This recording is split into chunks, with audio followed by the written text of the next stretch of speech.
Today we're taking a trip to Europe through some great living books.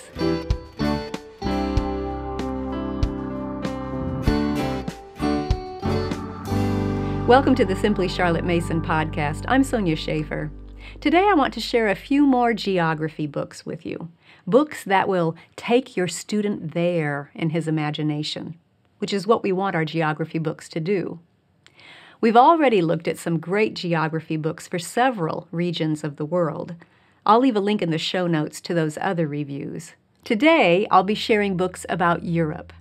Let's start in Norway with Children of the North Lights by Ingrid and Edgar Dahlair. This book is based on the Dahlairs' trip to Europe and their time living among the Sami people in the snow-covered landscapes of northern Scandinavia. It's a sweet introduction to the cultural heritage and geography of a unique part of the world. I recommend it for grades 1 through 3. Now, while we're in Scandinavia, we'll pop over to Holland and introduce Katja, the Windmill Cat, by Gretchen Wolfel. In 1421, a violent storm blew in from the North Sea, broke the dikes, and flooded a small village in South Holland. This book is based on the true story of a cat and a little baby that lived through that terrible flood. I especially like the illustrations in this book. The artist has captured the style of the Dutch masters and also included lovely blue and white tiles from that era.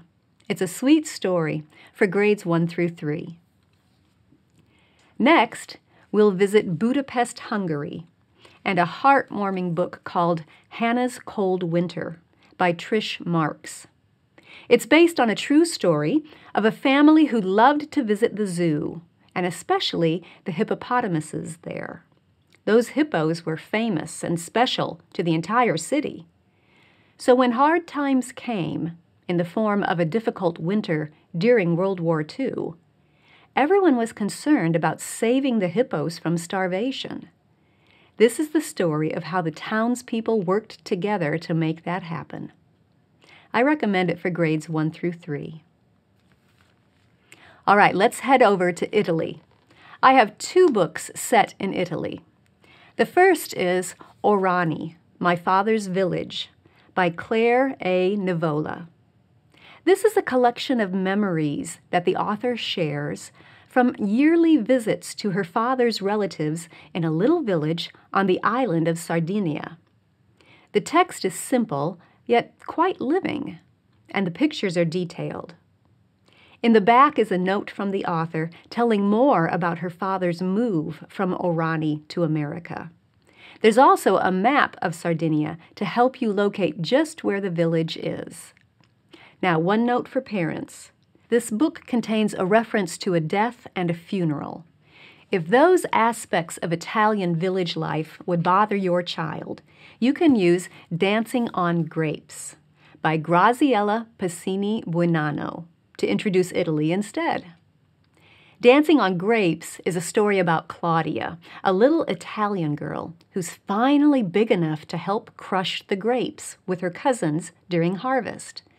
The only problem is that the big tub in which they crush the grapes is on top of the cantina, and Claudia is afraid of heights.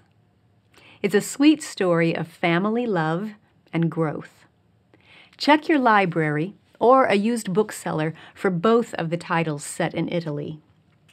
Orani would be interesting to all ages, especially with that author's note. Dancing on Grapes is a story for young children. Now let's head over to Ireland and read about a year in the life of an Irish traveler family. Megan's Year, An Irish Traveler's Story by Gloria Whelan. This is the story of a culture of families who spend their summers traveling around the countryside. All summer, Megan enjoys the freedom those travels bring, while her father does field work and roofing and whatever odd jobs he can find. When fall approaches, they park their camper and set up house in the city. But Megan counts down the days until the next summer when they can travel again. Last I checked, this book was available in electronic version. I recommend it for grades 1 through 4.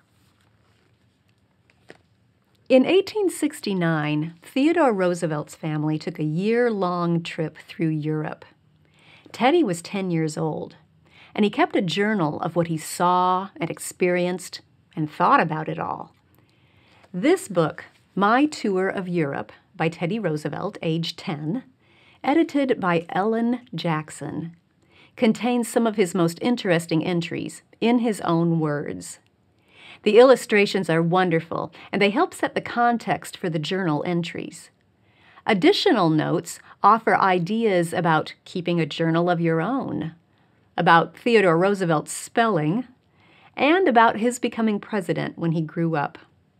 A small map is included, but the focus is more on Teddy's personal experiences. Check your local library for this out-of-print title, recommended for grades 1 through 4. For those of you who like the geography readers that Charlotte Mason wrote, Book 2 contains several chapters about countries in Europe. Book 2 is called The British Empire and the Great Divisions of the Globe, and it's available free online. Now keep in mind that that book was written about 100 years ago. So while the countryside aspects and delightful descriptions will probably still be accurate, some of the specifics about government and transportation and industry or economy might have changed. If you use the book with your older students, maybe 6th grade and up, those readings can offer your students an opportunity to exercise critical thinking skills. Encourage them to identify statements that might not be consistent with modern day, and then to research current information to bring their understanding up to date. I usually recommend chapters 15 through 29 for a study about Europe, but of course you can read the whole book if you want to. Now, all of the books that I mentioned today are scheduled in our Visits to Europe, along with the European countries that are featured in Material World and Hungry Planet. Visits to Europe combines these living books and travelogues with Map Drill for a pleasant year of geography studies. I'll leave links in the show notes to everything I've mentioned. I hope you and your children will enjoy traveling the world through great living books.